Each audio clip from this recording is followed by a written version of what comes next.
Hola, yo soy Carla Rivera y esta semana nos encontramos en el SAT para entrevistar al señor Aristóteles Núñez. Mucho gusto. Muy buenas tardes, Carla.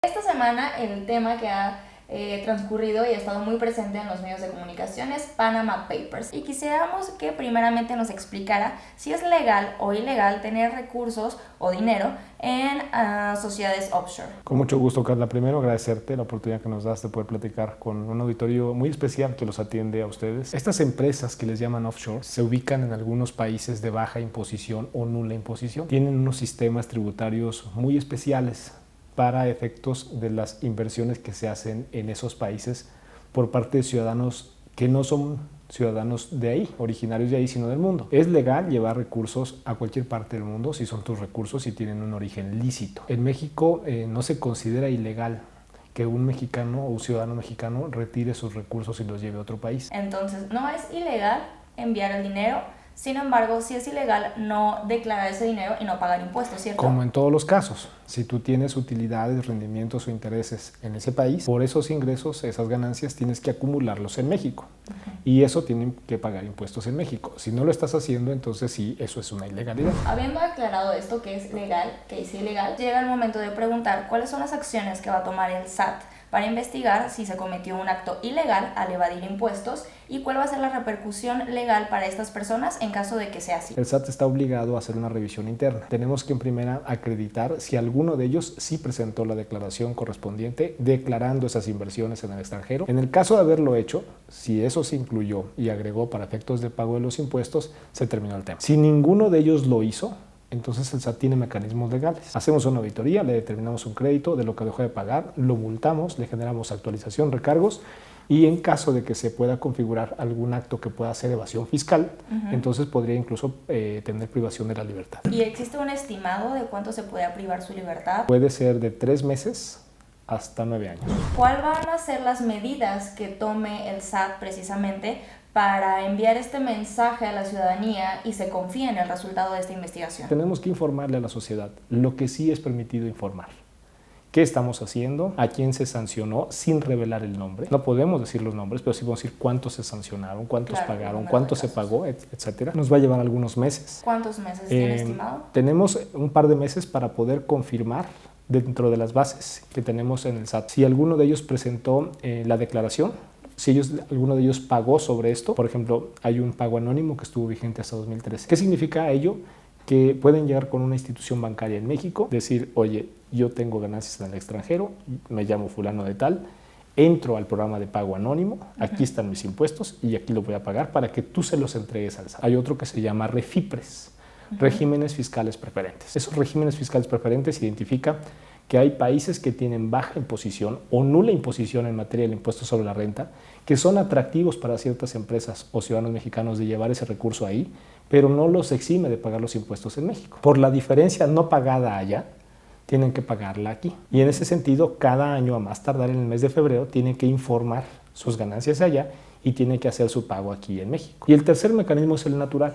Cada año el mexicano en el mes de abril tiene que presentar su declaración anual. Entonces se tendrán que revisar estos 3 mecanismos para ver si alguno de los involucrados en Panama Papers realizó alguno. Ahora, si alguno de ellos efectivamente tiene los recursos allá, hizo las operaciones que se dice que se hicieron en esta investigación periodística, pero acredita que lo hizo con recursos que ya pagaron impuestos, se acabó el tema.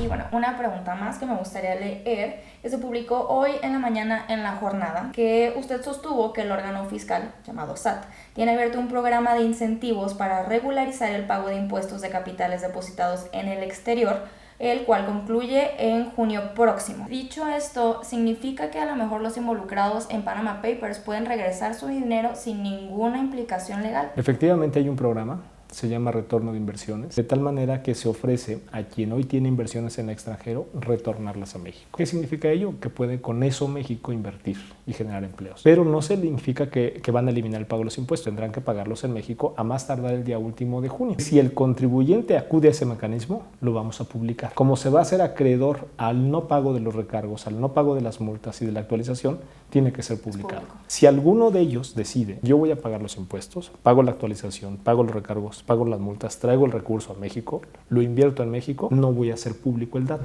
Y por último y para finalizar, este caso de Panama Papers ha generado mucha discusión en redes sociales y la indignación ha sido clara en México. Algunos mencionan que esta es una muestra de que los millonarios no tienen que pagar impuestos. ¿Ya hay alguna idea de alguna medida o alguna reforma o ley o algo que permita que esto se evite en el futuro? El 29 de octubre del 2014, tu servidor asistió a una reunión en Berlín donde firmamos 50 países un acuerdo de autoridad competente. Lo que firmamos 50 países es someternos todos bajo un estándar común para reportear de manera automática a través de las instituciones financieras todos los manejos financieros, cuentas, inversiones que tengan los ciudadanos de esos 50 países e intercambiarlos de manera común entre nosotros. En ese tratado no estaba Panamá. En ese tratado todavía no estaba Panamá. Okay. Y de hecho Panamá hoy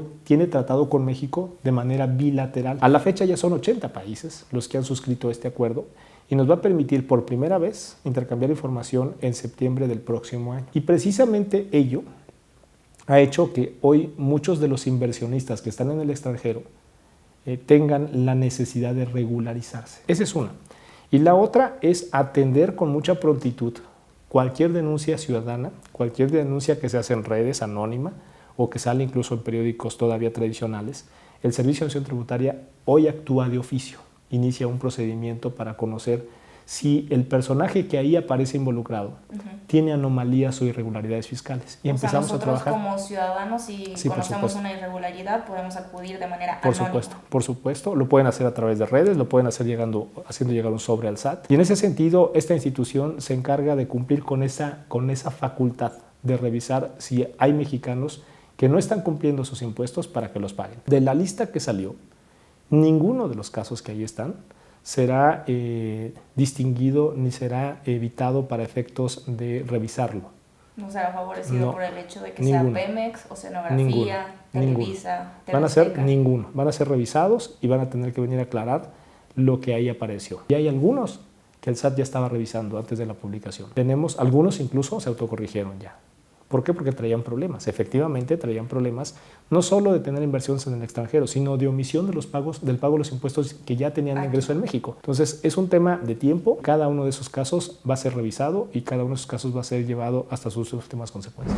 Muchísimas gracias a usted. Pues esto es lo que nos comenta y nos comparte el jefe del SAT, Aristóteles Núñez, quien agradecemos muchísimo por estar en este espacio. Como conclusión final, creo que es muy importante darle seguimiento al caso. Como ya bien nos dijo, esto puede llevar 12 meses, 24 meses. Hasta 24 meses. Que pasen los meses no significa que deba suceder un desinterés por parte de la ciudadanía. El tema ahorita está muy fresco, hay mucha indignación, hay mucho conocimiento, hay mucho interés, pero el que no haya consecuencias a corto plazo no significa que no pueda haber en el futuro. Muchas gracias. Gracias.